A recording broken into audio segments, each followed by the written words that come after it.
Hey Oklahoma, Governor Kevin Stitt here. I'm excited to proclaim October 19th through the 23rd Careers in Energy Week. Energy weaves in and out of our everyday lives, supplying many of our fundamental needs and providing careers to hundreds of thousands of Oklahomans. Oklahoma is one of only a handful of states that has created the Energy Career Cluster, which showcases careers in this sector. By adding a 17th career cluster for energy, we will bring energy to the forefront of the education system and empower Oklahoma to develop a talent pipeline to meet tomorrow's demands for a qualified, diverse energy workforce. We are challenged with meeting our energy needs reliably, affordably, and in environmentally responsible ways. And with it comes jobs, lots of jobs, right here in Oklahoma. Jobs that offer salaries of $100,000 per year, white collar and blue collar. Engineers, geologists, welders, truck drivers, computer specialists, accountants. In a downtown high rise or in the field, there's a place for you. The energy industry is expecting a shortage of skilled workers by 2025. Our goal is to showcase Oklahoma's energy industry and the need to prepare students for a wide range of careers with multiple career paths and on and off ramps that lead to rewarding jobs. The 17th Career Cluster also helps identify the educational pathways necessary to prepare students for those occupations. We are more than just a power company, and it gives you a place of belonging. It makes you feel as though you can join and be a part of a greater need and a greater cause. We get the opportunity to really experience, different types of cultures. We're able to embrace different ideas and different, concepts and techniques, all from our various experiences. And I think as a result, we're able to come up with ideas that are, many would say, out of the box, but I think it's really just a collaboration of all these different great minds coming together to come up with one common solution. There's never been a more exciting time to be a part of this industry. The energy sector offers unparalleled job stability, very competitive wages and benefits, and unlimited potential in terms of advancement. I pursued a career in this industry because growing up in Oklahoma, I came to understand how important the energy sector was to our economy and our everyday life. Each and every day is a new adventure. There's never the same problem and never the same answer. In my job specifically, I'm concerned with budget, time, and safety. I should have put safety first, because that's exactly what PSO does. I look forward to working with our state and industry leaders as we continue to move our energy sector and state forward. We need more individuals like you to join our noble profession. So let's get into energy, Oklahoma.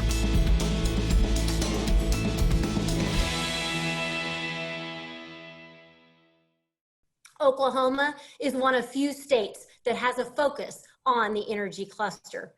We've recruited an outstanding group of energy experts who will discuss the need for skilled workers in Oklahoma. I want to thank them for volunteering their time and expertise, and I'm looking forward to learning more from them about the industry's workforce needs and challenges and how we in Oklahoma CareerTech can meet those challenges and help them with their business goals. For more information about our new career cluster on energy and the many opportunities, I would encourage you to visit our website at okcareertech.org and oklahoma.getintoenergy.com. Thank you very much for joining us today, and we look forward to hearing from our panel. Thank you, Rob. All right, thank you so much, Marcie. And there is certainly no doubt that state leaders are excited about this new energy cluster, simply from its economic impact for our state. These are high skill, high wage, and high demand jobs that typically average about six-figure salaries. Not only lucrative, but also on the cutting edge of technology as our energy sector continues to evolve rapidly. Now, in today's panel discussion, we're going to visit with representatives from various companies in this new energy cluster, each with their own perspective, but all working towards the same goal of developing a talent pipeline for energy careers. And if you have any questions for any of our panelists this afternoon, just open up the chat function on Zoom, and my colleague, Carrie Lausch, will monitor that chat and make sure your question is asked. Now, we begin today with the one person that has been instrumental in establishing the Energy Workforce Consortium. Molly Peters is the Director of Workforce Planning and Development for Oklahoma Gas and Electric, commonly referred to as OGE, OG&E, excuse me there, and she joins us now. Welcome, Molly. Thank you. So, Molly, what is the idea or maybe the reason for the Energy Workforce Consortium? Well, really, it is about partnership and bringing together a group of industry partners to really solve a problem that we all have. The reality is that we are all competitors in some senses, but we're also customers with one another, and we all have a common mission and goal, in that we have a true responsibility to serve our customers and serve our nation's needs. So we all have a workforce gap that we see coming in the future, and any one of us cannot solve that problem by ourselves. So really working together to create that awareness and create those development opportunities for students, for military, for the underemployed, helps all of us. So we kind of have the saying that let's partner in the classroom and compete on the field. So we can compete for that talent at a later time, but right now let's focus on developing and building a qualified pool. So, Molly, is Oklahoma the first state to create an energy career cluster? Well, I would like to say yes, but no, we are not. There are 5 other states that had one created before Oklahoma. There are a couple that are working on it now. But when I think about energy and the states that really have a strong energy presence, the 5 that came before us, none of them are what I would consider energy states. So, Texas does not have one, so we're before them. But, there are a few others that are already established. And, to be honest, we relied on them. So a lot of their energy companies have partnered with us, helped us, kind of navigate that way. And we've used what they, some of the things they put into place and learned from those things. Okay. Now, specifically, just for OG&E, what type of energy jobs do you see as being some of the most in demand in the future? So, I think for us in particular, anything in our operations area are truly critical. But we also see a lot. So when I say operations, I really mean like the things that a lot of people probably visually think of. Those line workers, the power plant operators, a lot of those people that we love to put on commercials. But also, a lot of we really see that technology is having a big impact on our industry. So, a lot of the jobs that you see out there are evolving and changing. So those men and women that do those jobs in the future, well, really today, they are so much more technical than they were, 10 years ago even. So, we relied a lot on mechanical skill sets in the past. Now it's both mechanical, electrical, analytical skills. In addition to that, just the whole technology piece. So anybody with IT skills, analytical skills, and those types of things. Engineering is always a problem, not only for our industry, but all industries, which makes it doubly hard for us because then we're competing against every other industry out there. But engineers are always a big in-demand skill for us. So as technology continues to evolve, is there a labor shortage today, or are we talking more about in the coming years? So yes and no. Not every job that we have, there's a labor shortage. So one of the challenges that we have is for OG&E in particular, and probably some of my colleagues on the utility side, are linemen. So as an example, there is a shortage of linemen for the state of Oklahoma and most other states right now, at least for us. I can speak for OG&E only, but part of that is that here in the last couple of years, the California wildfires have really driven the demand for linemen across the nation because those wildfires have really destroyed their infrastructure. So they've had to go to other states and hire advanced journeyman linemen to come and rebuild their state. Well, that has really caused an impact to all other states, as just one example. But we also have an aging workforce.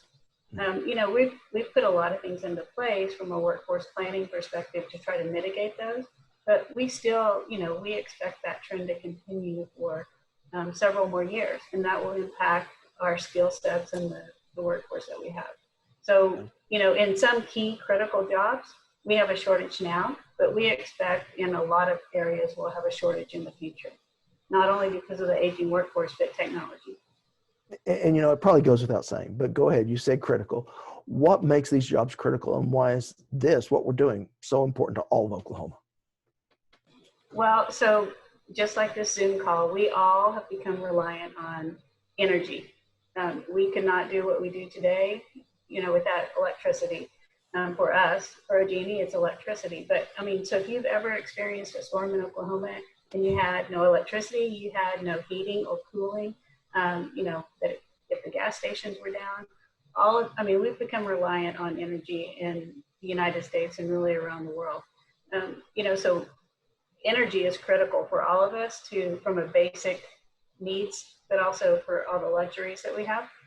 It's also critical for the U.S. economy and for our security. So in order for the United States to stay independent and stay strong, we have to be energy independent, which means both on the oil and gas side, but also on the electric infrastructure side.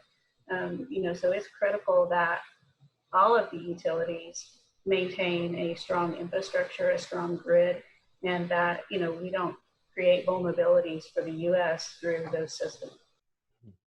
So this next one's really for the students that are going to be watching this. What skills and abilities do you really look for when it comes to an entry-level employee? So for entry-level employees, I'll just be honest, it's those employability skills. So the very first thing, we look for are, people that have a good work ethic, that, want to be on time, they want to learn, they are respectful to others and to themselves. It's all those things that your mama taught you and you learned in kindergarten. But, those, first and foremost, those are the very most important things right off the bat. And you have to be eager and teachable. You have to want to learn. Once you pass that hurdle, we're really looking for people that have that technical competency, and they put safety first. We're not looking for the person that, is a big risk taker.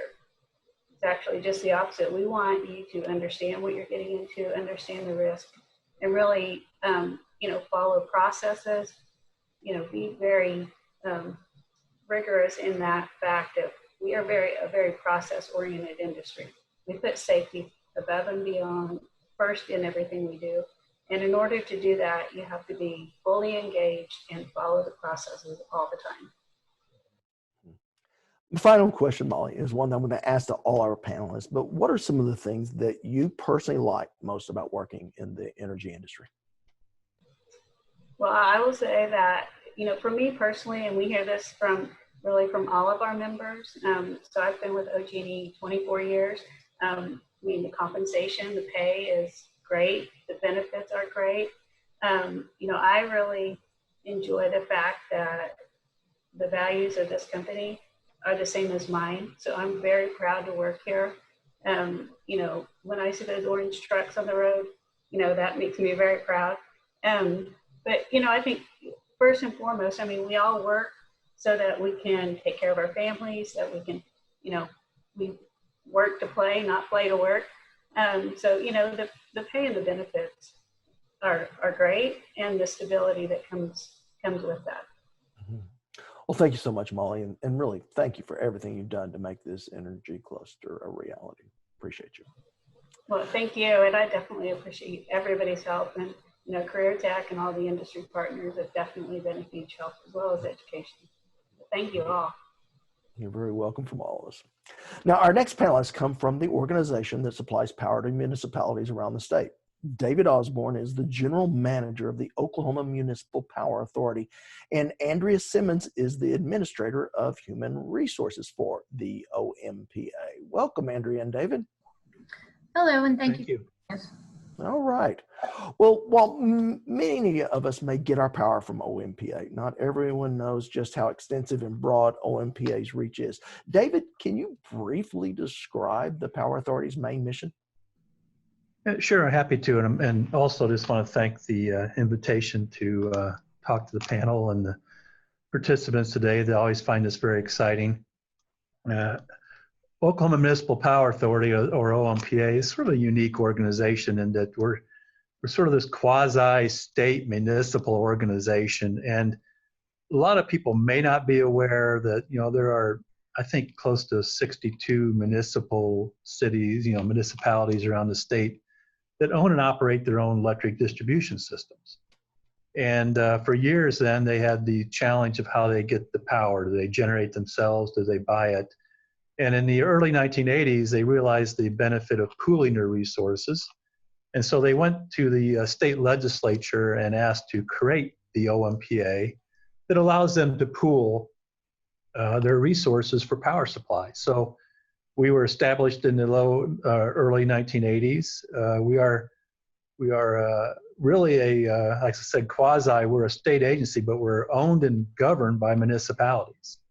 So these municipalities that own and operate their electric systems basically own us, they govern us, they set our rates and charges. And we've grown over the years, and we now serve wholesale power to 42 municipalities in the state of Oklahoma. Actually 2 communities over in Arkansas and 1 down in Texas. So we operate very much as the generation and transmission arm of these municipalities, and then take care of distribution. We have, as I said, we've grown over the years, and that we have very diverse power supply portfolio. We like that diversity. So as many utilities, we started off heavy in coal. We're now heavy in wind. We have hydropower. We have natural gas generation, landfill gas generation, and soon probably to have solar as well. So we like that diversity. But also what's unique about us, we're also very heavy into services. So we were doing energy efficiency before energy efficiency was cool. So we've been promoting that for many years. But we also now do a lot of training and also do a lot of emerging technologies, which we may talk about possibly later, in that we're really helping support municipalities and how they prepare for a lot of these emerging technologies that are starting to appear, like electric vehicles and things like that. So hopefully that's kind of a quick rundown of sort of who we are and how we came about.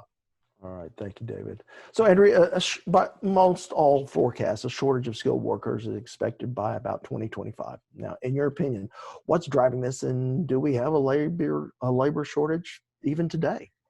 Well, it's going to kind of repeat a little bit of what Molly had to say earlier, but I mean, between current retirements and then you have expected retirements, with the boomer age group, that's going to have a big impact on, a lot of other companies, not just ourselves.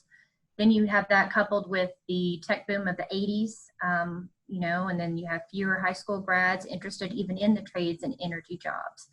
And I think all of us are having trouble with a labor shortage, just, in those areas of our line workers and SCADA and electricians and power plant operators. Mm-hmm. So the big one is going to be retirements and expected retirements. Sure, just an aging workforce. Yep. So David, in a perfect world, what kind of results are you expecting to see from the creation of a career cluster on energy?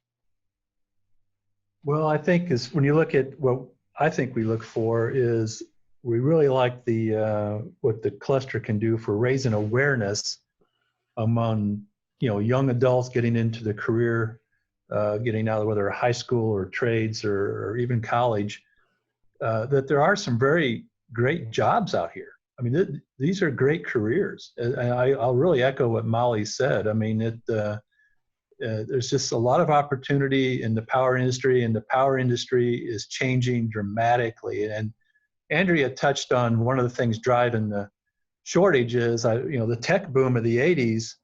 A lot of graduates, young adults, wanted to get into that field, and I understand why. And so the utility industry kind of got left behind. And so, we're now trying to play catch up into trying to fill these gaps. But it's I think raising the awareness, making sure people understand what's out there and what's available will be just a great asset. Mm-hmm. This really goes to both of you. What kind of jobs or skills will your agency be needing in the coming years? Okay, I'll kind of speak up a little bit on that. and he can chime in if he wants, but a lot of what we're looking for is going to be line workers, our power plant operators, as mentioned earlier, and then you have your power plant technicians, which includes your electricians, and then your instrument and electronics technicians, as well as INCs, and then your engineers, and you don't want to leave out your SCADA either. So, and then I also have listed our schedulers, which is going to be in our operations department. So David, I kind of want to hear your elevator speech here. Why should someone consider a career in energy, and in particular with the OMPA? Well, I hate to say ditto again to Molly, but she hit it. One is the field is changing dramatically. Our industry has seen a lot of change. There's a lot of exciting opportunities coming up in our industry, but also, in the electric power field anyway, it's always traditionally been very stable, and I think will continue to be pretty stable. Electricity powers our economy. I mean, just the fact that you can't run the internet without it, and so there's a lot of opportunity for a lot of areas, a lot of stability, well-paying jobs. I mean, you can go on, and I can just continue to echo a lot of what Molly said, but it really can be an exciting field going forward. What can you share with us about pay range for these high skill, high demand jobs? Andrea? I'll go ahead and speak up. Yeah, so I'll just give a couple of ranges on some of these positions, and a lot of it's going to be entry level positions. Of course, the longer a person's here, the more the pay is going to be, but just for an entry level line worker, you're looking at anywhere from 38 to 47,000 per year. And then of course, the longer term you're here, I mean, you could top out at 90,000. So and then you look at some of these power plant operators, your entry-level positions are going to be anywhere from 46 to 57. And of course, the longer term, you can climb, you can get up to, again, somewhere in 75 to 100,000, of course, with more experience. And then, you get into your INC entry-level positions anywhere from, 68 to 80. And then, of course, the longer term that you're with the company, of course, again, you can top out around 100. So, and that of course changes. Just depending on the economy at the time. So hopefully that helps. Now David, if you don't mind, if I add on to that, because those who have been in the business for a long time, I greatly respect line workers. It's a demanding job, but it's a great job, and but one of the things that gets missed sometimes, besides the base pay, is the overtime. Line workers eat up overtime. They just love it, and there's plenty of it because they're the ones that get our lights back on after storms. They're the ones that we need to go out there after tornadoes, hurricanes, ice storms, and restore power. And they tend to get a lot of overtime. So when you talk about salaries and base salaries, that's one thing. But you start factoring in overtime, there is tremendous opportunity there. And that's why Molly mentioned losing a lot of linemen to California, is they go there not just because of the base wage, but they go there because they know they're going to be working long hours, and people in that field love it. They love working long hours because they know they see that satisfaction when somebody's power's been out for 3 or 4 days or even longer, and you turn those lights back on. The level of satisfaction you get is amazing, and the outpouring of appreciation is amazing. So besides the wages, they also get that really good feeling of getting people's power turned back on as well. So sorry, I just want to kind of add that back on. And I want to ask you about something you said earlier. You now serve 42 different municipalities. What do you see the future holding for OMPA? Well, for OMPA, as far as growth of serving new municipalities, probably not a lot, just because of the way we're structured. But I think where the growth opportunity comes and the changes is it gets back to the changing in our industry and the changing in new technology, emerging electric vehicles, helping to build out that charging infrastructure, helping to help utilities get their distribution systems more resilient, so it withstands, more, reduces outages, I should say. And so you're starting to see a digitization or the digital transformation of the power grid.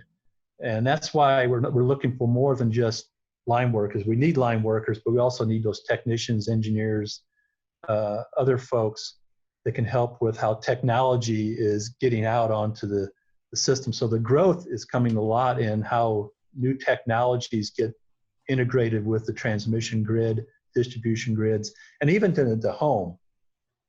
I tell you, I'm on calls like every day dealing with these topics, and I heard a conversation just earlier yesterday in that, we've got the big transmission grid, then you look at microgrids, which you can be like a local community, then you get the nano grid. And what was the nano grid? That's the grid in your home.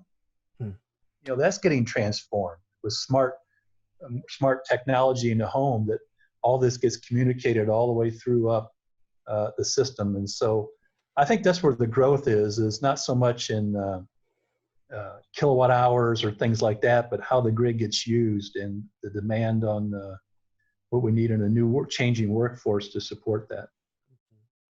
Well, finally, the same personal question for both of you. For this is, think of the students out there. What are some of the things that you like best about working in energy? Andrea, you can go first. Okay, it kind of cut out there. I don't know if it was on our side, but I believe you asked what are some things we like most about working in the energy industry? That is correct. Okay. All right.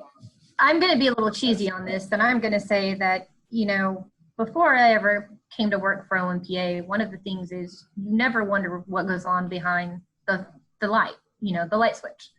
How does that light come back on? So, and again, I know it's a little cheesy, but, you always wonder. So, and there's just no easy way to answer that either. I mean, it is a little complicated, but I mean, it's very cool. It's also just a continuous, learning process. You continuously learn every day. I mean, I've been here for 15 years and I still learn something new. So, and just as we, talked before, is just that it continues to change and morph. So it's just all around very interesting, fun, exciting. So. Yeah, David? I'll hit a little bit on what I hit earlier, but I've always enjoyed being part of an industry that powers the economy, that improves people's lives.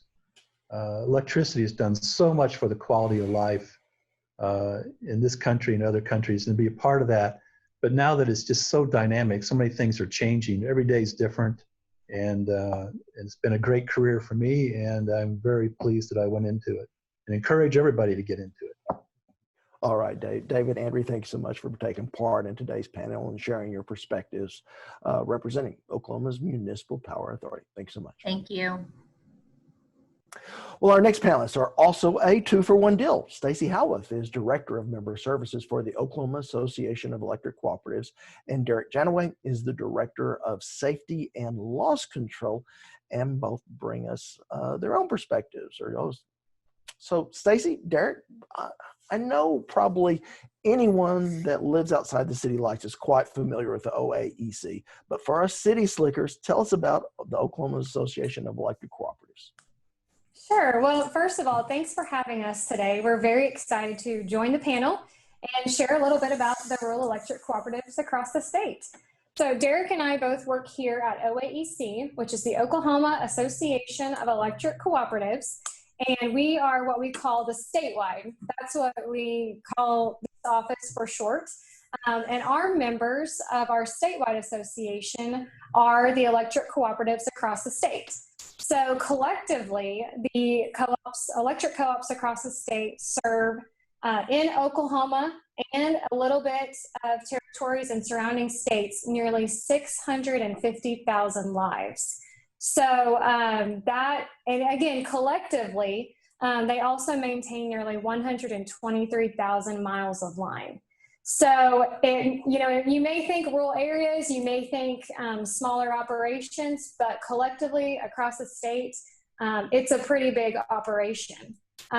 We just came up with some new information last year we put together for some marketing, and that amount of miles of line can actually reach halfway to the moon. So when you think about it that way, that's a lot of miles of line to plan and maintain and take care of. We also like to mention that electric co-ops serve at least a portion of all 77 counties and 93% of the landmass in Oklahoma. So it's a lot. We're really proud to cover so much of the state. We're really proud of all of our members. One thing that I'll mention before we start answering questions, because we will probably reference different cooperative principles, which every cooperative in the state, all of our members operate under the cooperative principles, which is what makes us a little bit of a unique business or organization. So we'll probably reference those. One of those cooperative principles is that cooperatives are independent and autonomous. So we talk a lot about our collective efforts and the things that we do across the state. But one thing that's really neat about co-ops is they are unique to their local communities that they serve. And those members that belong to the co-ops actually own and help make decisions for that business, that cooperative.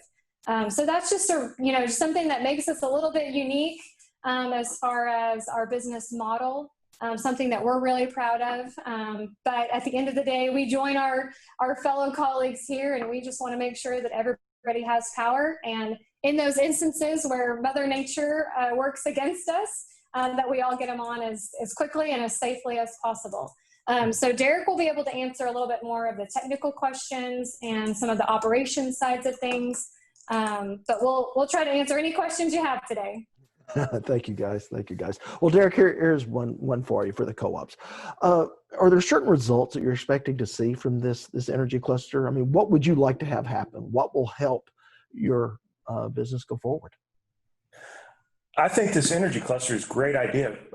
Moving forward, it helps get the awareness out that there is a need in the energy sector for jobs, and it's a specialty trained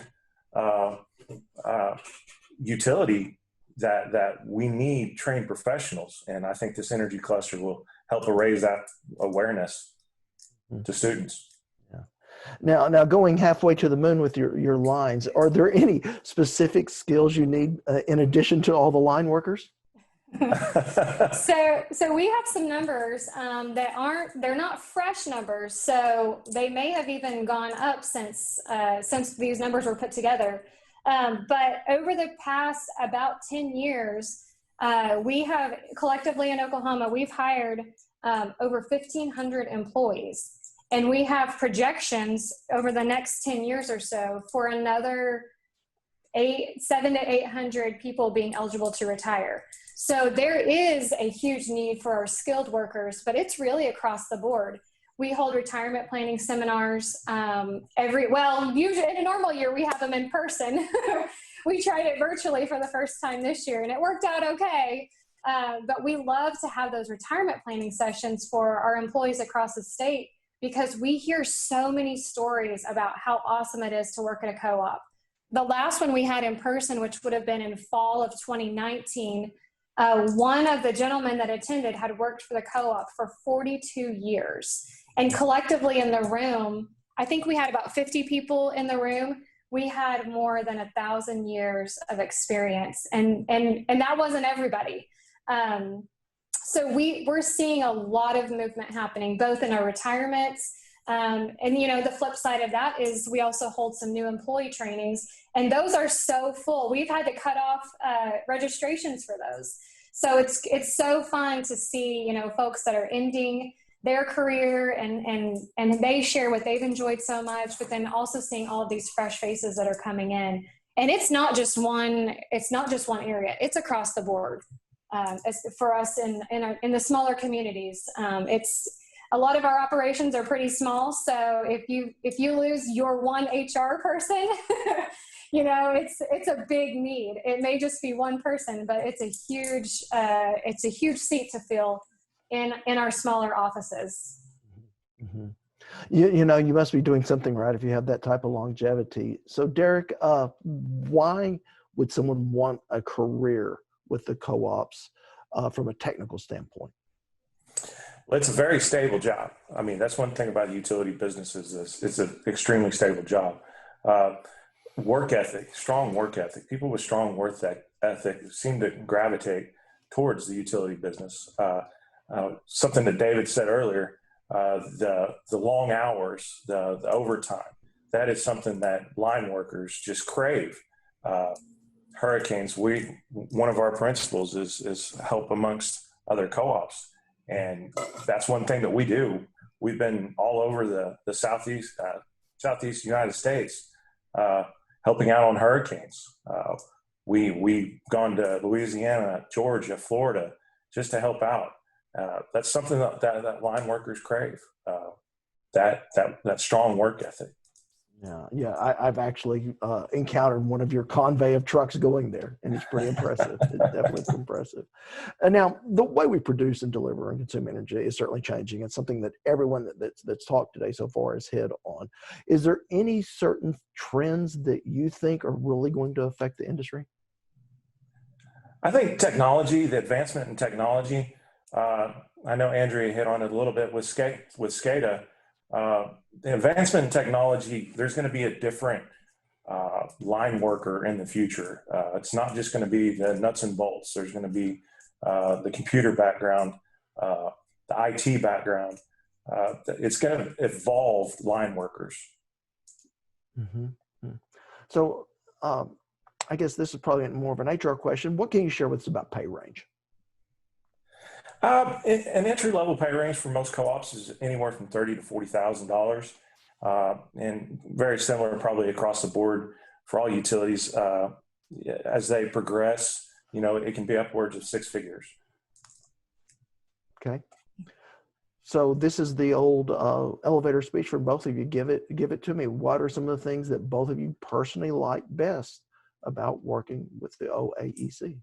Sure. Want me to go first? Go ahead. Okay. I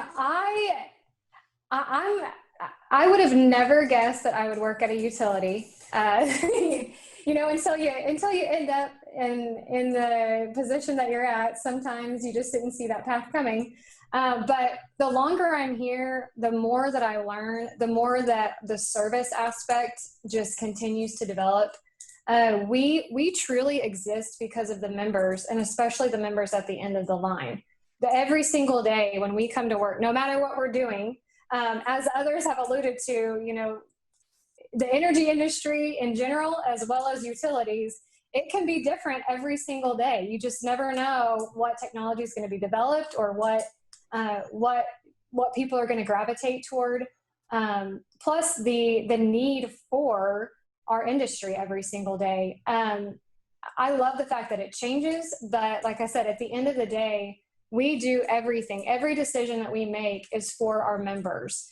And that's just really satisfying and fulfilling for me. So that may be a little cheesy too, but that for me is what keeps me here. It's just an awesome place to be. I'm going to speak as a former lineman for a local co-op. It's the rewarding of being able to get lights back on in the event of a natural disaster. Didn't matter what it was, hurricanes, tornadoes, fires, ice storms. It's very rewarding. It gives you a feeling that you're doing something great. And that's, from my standpoint, from the line side of the operation side of it, it's in a very rewarding career. Well, I certainly understand that culture. I have to say, one of my favorite people that I've worked with in my career is the late Larry Watkins. He was always generous with his time and just a heck of a fellow. Mm-hmm. Yeah. Thank you so much. We really do appreciate you joining us today. Thank you. Now, before we continue our conversation, just a couple of thoughts. Despite all that's been done so far, we all know that much of the work for this new energy cluster is just really starting.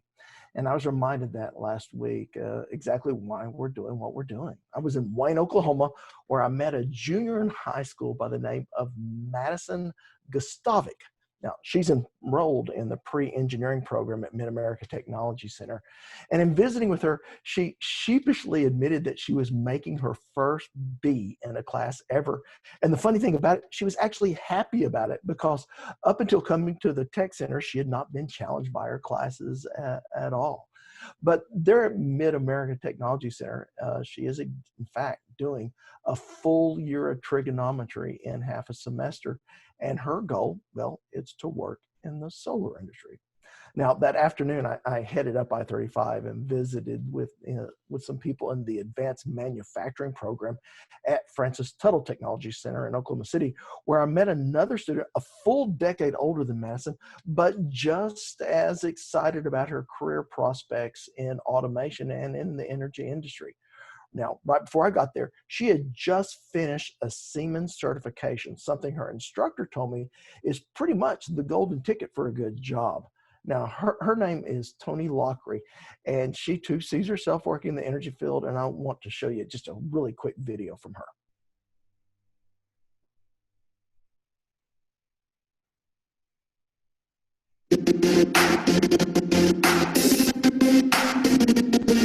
I'm interested in energy because it is a field or an industry that branches off into so many different things. I'm also interested in it because there just aren't very many women involved, and I like to go against the grain and do different things and be challenged. I wanted something I could put my hands to, something that would cause me to think, something that I couldn't really get in autopilot and just do. And that's what led me here. My husband's in oil and gas as well. And so he said, why don't you consider, process control or going into energy? And when I watched videos on it, I was like, oh, that's it. That's what I want to do. So I loved it. I've loved every minute here since I started.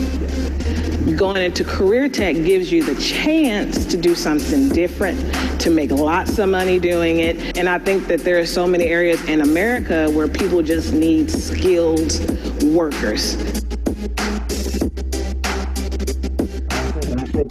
That is something certainly all of you would agree upon. Now, there's much more to Toni and Madison's stories, just as there are for most students. And we're going to be telling those, including some of the things said here today on our CareerTech Horizon podcast, and we'll have a link to that on the website as well, which is certainly a great resource for anyone wanting to know about Oklahoma's energy industry.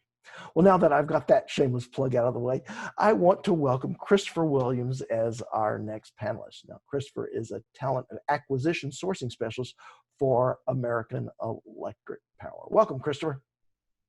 Hi, how's it going? Doing well, doing well.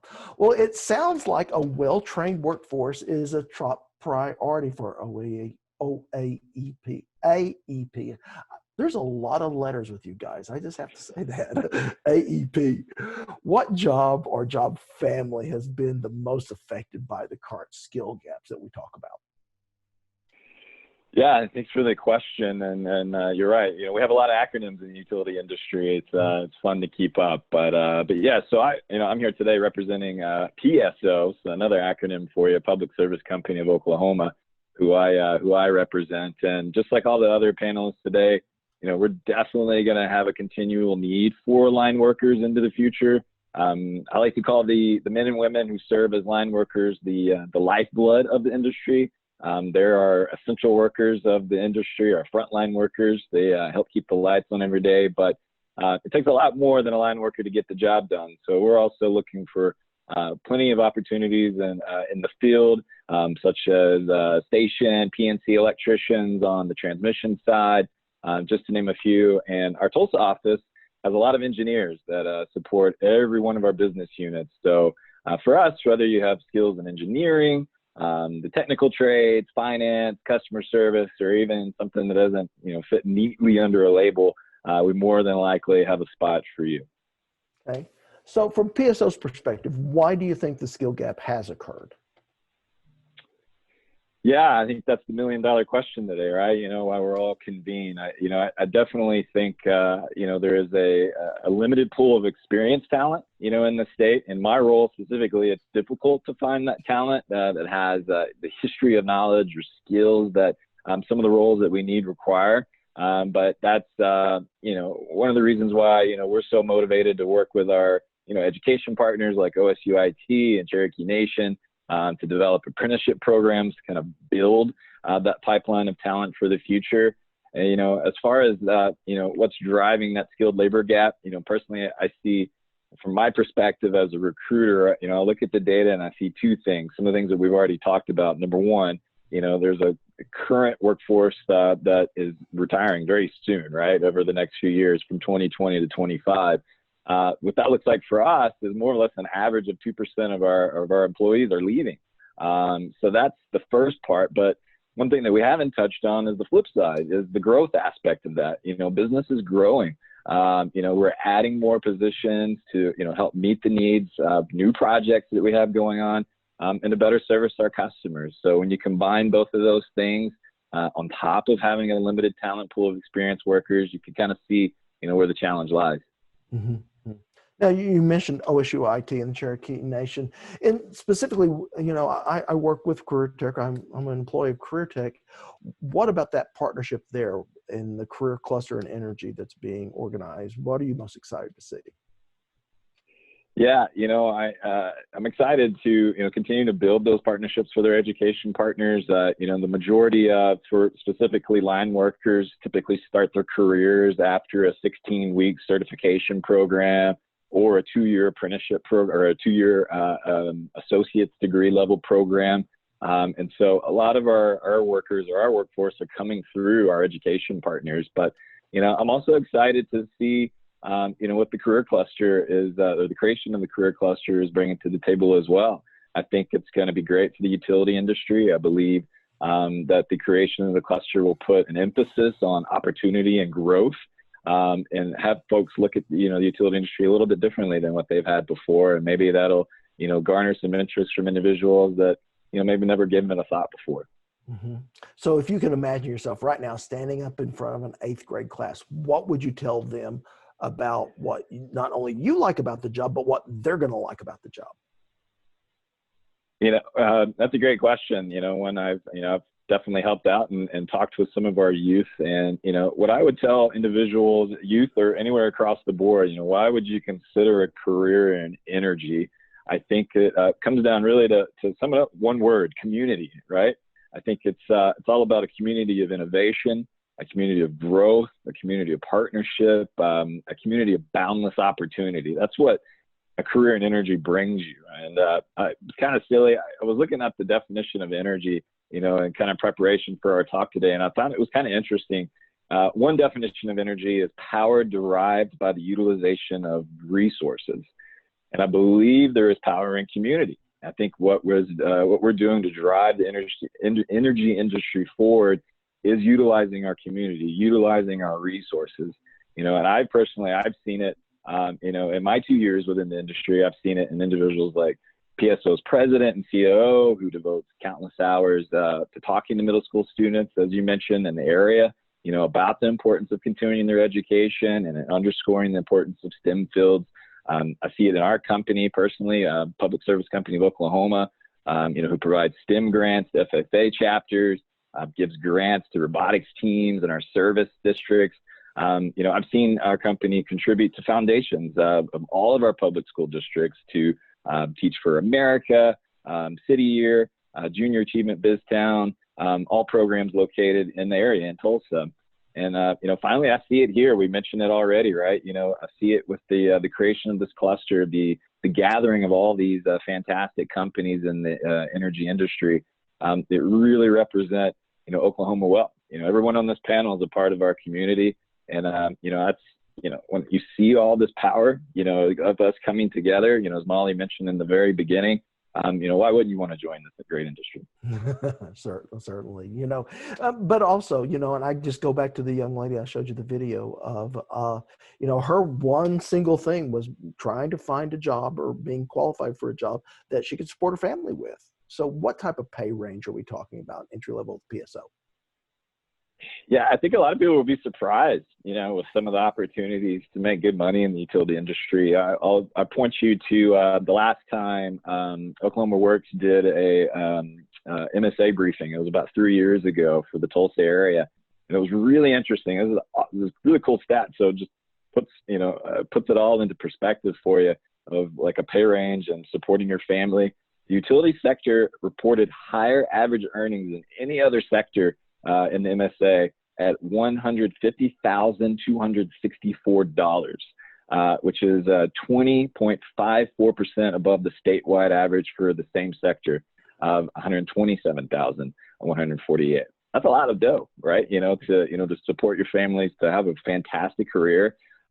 We've all talked about line workers as well. Always like to highlight them. They work a lot of overtime. We might not know, how long overtime works, but you're going to have a fruitful career when you add everything together and the hard work that you put forward. I mean, it is very possible to exceed 6 digits annually as a line worker with just a high school diploma, a minimum 16 weeks certification, or a 2-year associate's degree. So, I mean, it's a great industry to be in, and one that you could definitely support your family with. All right, Christopher, thank you so much. And Christopher Williams is a talent acquisition sourcing specialist for PSO. Thanks so much, Christopher. Rob, could Thank I you. interject for just a moment? Oh, please, Carrie, you have a question in chat? We have a great question. It's near and dear to my heart. I'm the guidance manager for the State Department of CareerTech, and the question comes from Lakeisha Jackson, and it asks, do any of the panelists offer secondary students, high school juniors and seniors, internships or job shadow opportunities?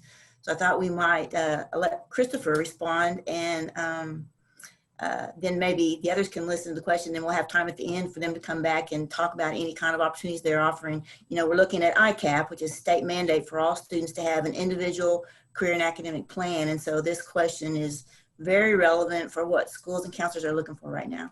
Well, Christopher, be first, but let's open it up to everyone. Yeah. Thank you. Lucky number one, right? So, definitely as a company, we're always looking at opportunities as a partner, as I mentioned before, with our educational partners. So, I mean, it's not out of the realm of possibilities for, job shadowing.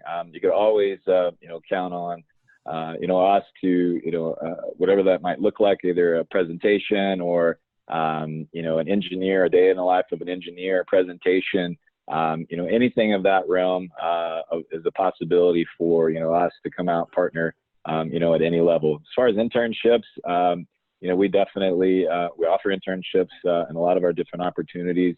Definitely there's some, always some safety concerns, as well as, any type of, age or anything like that comes into play from a hiring perspective. But definitely, we're more than able to, accommodate a lot of our requests that come through from educational partners and are welcome to them. We love partnering with them. So anyone else do internships or even job shadowing? So at OGSE, we have we have a few of those. We don't have a lot, and just to be honest, we're trying to figure out how to navigate that whole, the ICAP and the work-based learning and the experience requirements that will go along with ICAP and how we fit in. We have received a lot of requests, and they're all varying and different, which creates a problem in and of itself for us. But we are trying to figure out how we can partner with the education community a little more to do that. Or we're also exploring alternative internships and work-based learning options that we might be able to roll out to a broader group, and be able to support students in education in that manner. So, like I said, we do have some opportunities, but not a lot. The safety aspect is a huge piece of it for it. Is that common with everyone? It really just comes down to safety, maybe a limiting factor? Well, it certainly is a contributing factor, depending on which position, what type of job activity you are interested in doing that. And for OMPA, we've been doing some scholarships, you want to call them that. I think that's maybe not the best description, but we've been doing some of that for our power plant technician positions with the OSU power plant technician program that they have over in Okmulgee. So we've been sponsoring some students in that and getting some recruits out of that as well. We just recently secured some funding for some brief internships in the engineering department, but then COVID-19 came along, and so that kind of put that on the sidelines. So we are looking to expand our activities in that area. Job shadowing, we'll probably be open to some discussions, but yeah, that's where the safety can really come in, because job shadowing of engineering and some office positions are easy. You want to do job shadowing in power plants or line worker, substation, safety becomes a huge issue, and then risk management starts raising their hands saying, slow down, we need to talk about this. So yeah, I think it's something we need to do more of, but figuring out how to do it is one of the things we'll work on. I might share just a little bit from the co-op's perspective too. We have some of the same limitations. You know, safety is absolutely a priority, and we would never want to put anybody in a situation that would be potentially unsafe. But for any students that are listening, I would encourage you to ask. It never hurts to ask, whether it's one of our organizations or something else that you're interested in. The worst thing that can happen is somebody can say no, or they may just say no, but, you know, and maybe there's another step that you need to complete to make it happen. But I would encourage anybody in any field, just ask, just check on it, pick up the phone and see where it can take you. So anything else? No, I mean, all in the same boat, like David and Molly's and Christopher said, it is a huge safety concern, but like she said, I mean, just ask us because there is opportunities there, but there is a huge safety concern. You know, I see Russell Ray on right now, and something he and I talked about, and something that I'm hearing over and over today is about the stability that this area of energy offers. And sometimes with traditional oil and gas, it can be cyclical. Well, that's right, Rob. By the way, this has been an outstanding discussion. I've been covering the energy industry for 20 plus years, and I've learned several things during the short time we've been on this call. But as Rob mentioned, the oil and gas industry certainly is struggling right now. As we all know, the pandemic has led to significant demand destruction for petroleum products. Oil and gas companies have slashed their capital spending and operating budgets. But we also know that this industry is very cyclical in nature. In 1999, when oil was at $15, no one thought it would rise to $40. When it did, no one thought it would rise to $80. And when that happened, no one thought it would exceed $100. But it did. And when things do get back to normal, and we certainly hope they do, the demand for petroleum products will return, and the price producers really need to start drilling again and to start hiring again is around $65 to $70 a barrel. Thousands of workers have been laid off. A lot of those workers may not return to the industry. But when demand comes back and when the market for oil and gas recovers, the demand for those workers will return. And these oil and gas companies are going to need the next generation of workers in the oil and gas industry. And so by 2025, we're not sure when the oil and gas market is going to return, but after covering the industry for so many years, it will return at some point. It's just a matter of when. And so that demand will at some point be there, and there'll be plenty of opportunities for people to get into a rewarding career in oil and gas. All right. Yes. Thank you for your insights, Russell. Well, our final panel today is with Enel Green Power North America, a company that deals with renewable energy from every perspective. And I believe the young lady that I got to meet that's interested in solar in the pre-engineering class will be very interesting what our next panelist has to say. Heath, are you there? Yes, sir. Hey, Rob. How are you? You're going to have to help me with your last name. I'm almost afraid to say it. I'll answer to anything, but it is Herge, H-E-R-J-E. Herge. Okay.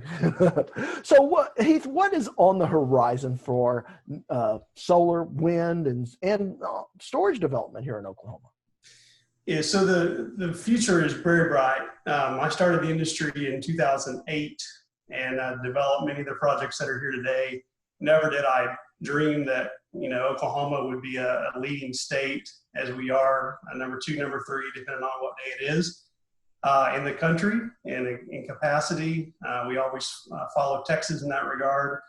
But we expect explosive growth, not only for our company. We expect roughly a gigawatt a year. That's 1,000 megawatts a year in North America. Some of that will still come from Oklahoma. We have a tremendous fleet here in Oklahoma already of wind projects. Many you can see on I-35 and other places. So we expect explosive growth. There's a tremendous solar potential on the horizon. So we expect solar co-located with battery storage. Some of our friends in the industry like NextEra have introduced their Skeleton Creek site, which is a co-mingling facility, hybrid facility, which will be a wind, solar, and storage facility. So many great things happening there. They're partnering with our friends at Western Farmers Cooperative. And so yeah, there's a lot of folks excited about the solar and wind sectors. And when you pair battery storage with that, it really is a game changer.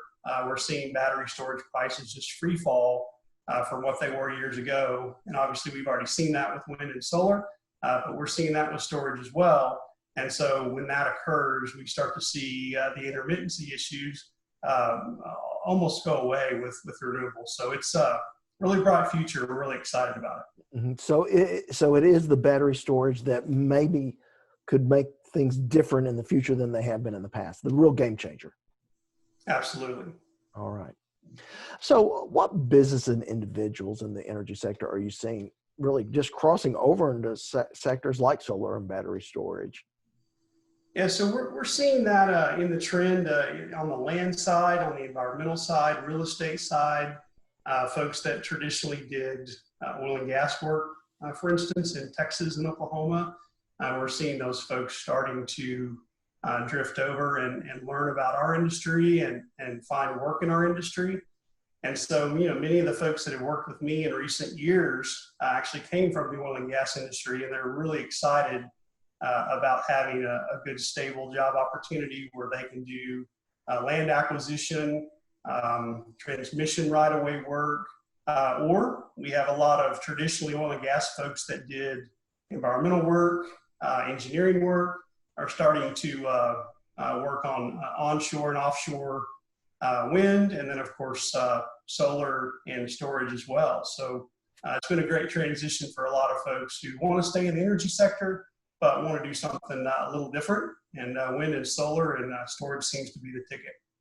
So here in Oklahoma, what does the future of energy storage when it's paired with solar and wind, what does that look like?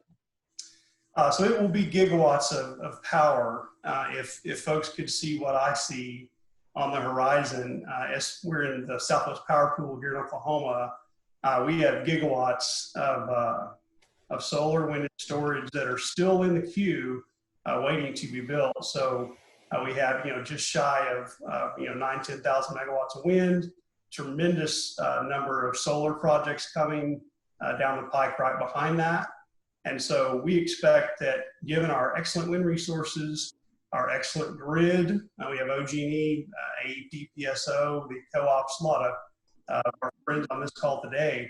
We expect because of those partnerships and because of our good robust grid here in Oklahoma, that we're really poised to continue to be a leader, not only in wind, but also in our solar potential and then battery storage and co-located battery storage with those technologies.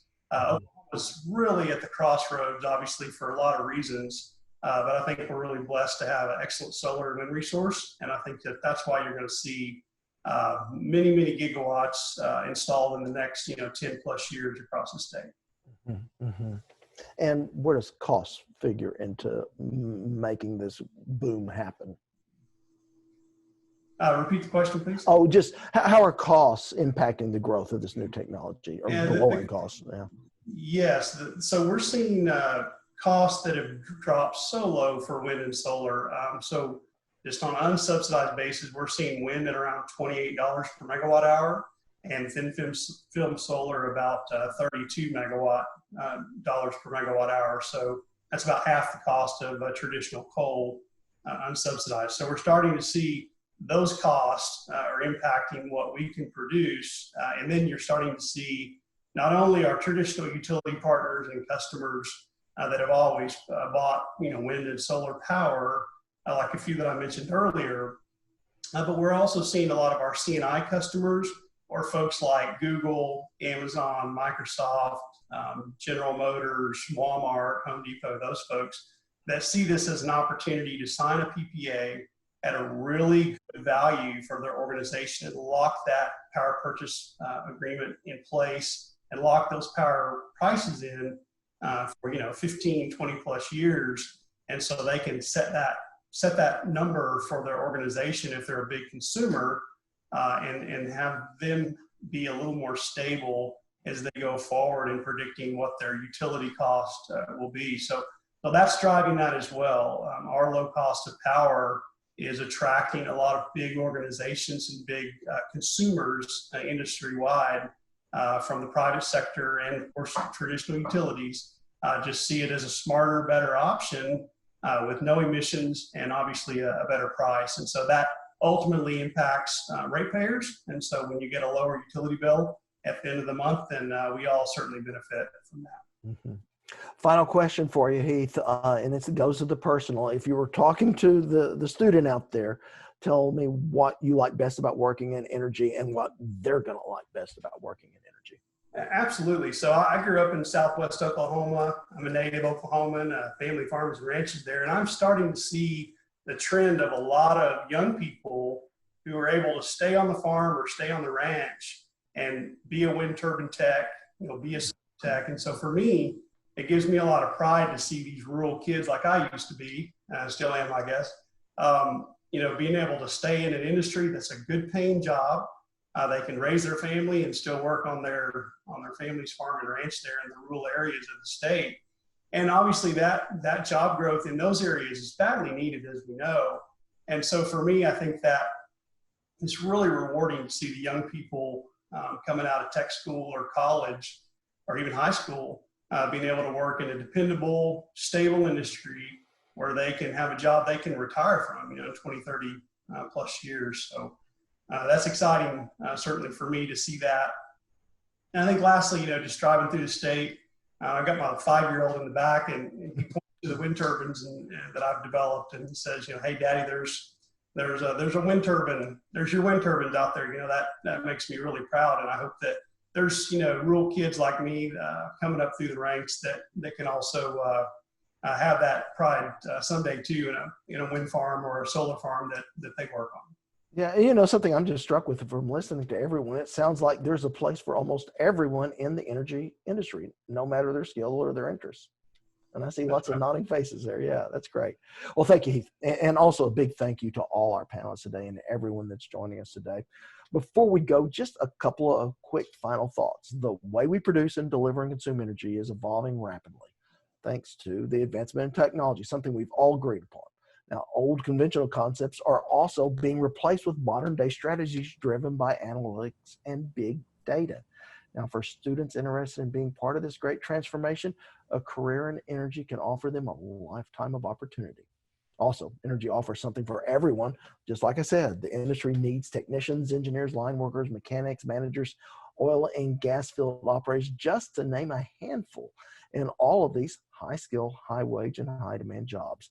And when it comes to the big picture, Oklahoma's future depends on students who are prepared today for the highly specialized workforce of tomorrow, something that we work for every day at CareerTech. And nowhere can students interested in competitive wages and unlimited potential and advancement can find that than in the rewarding energy industry careers. Thank you all for being here. With that, I will wrap this up for everyone at Oklahoma CareerTech, unless I see if there's any questions in the chat. Rob, there's one question, and it was for Heath. Okay. Question was, do you think we'll see more hybrid power projects in the U.S. or Oklahoma, such as solar storage or wind storage? All right. Jump on in there, Heath. Yes, that's a good question. And so I'll just tell you that all the new projects that we are filing in ERCOT, Texas, or say here in Oklahoma and across the country, almost all of those, we're also filing a battery storage filing with that grid. So we see that as being a game changer for our project economics, and also just because it makes great sense. As I mentioned earlier, from an intermittency perspective, it helps our projects perform and certainly makes them more competitive from a pricing standpoint. So I think you're going to see a lot of the new projects that are recently filed. Almost all of those we're going to have storage coupled with them. So I think that's a big big part of wind and solar's future will be co-located with batteries. All right. Thank you, Heath. Anything else there, Carrie? I was just going to make a comment. It was mentioned earlier about talking with students directly, and I just wanted to let the panelists know, and also the folks who have joined us, that even prior to today, we had questions coming in from teachers and educators about whether or not this would be recorded and whether it would be okay for them to access the recording and share it with students in the classroom setting. So I look for that to happen. And I think that because of what you guys are saying, especially when you talked about internship and job shadowing opportunities, you may be hearing from some students and their teachers as a result of the recorded version of this webinar. So thank you very much for providing that information. Yeah, I could not agree more, Carrie. You know, just STEM-related skills are so transferable across jobs and industries, and, you know, providing these students with more options as our world just continues to evolve. I thank everyone here that's joined us. We really very much appreciate it. For everyone at Oklahoma CareerTech, I'm Ron McClendon. I hope you all have a fantastic rest of the day.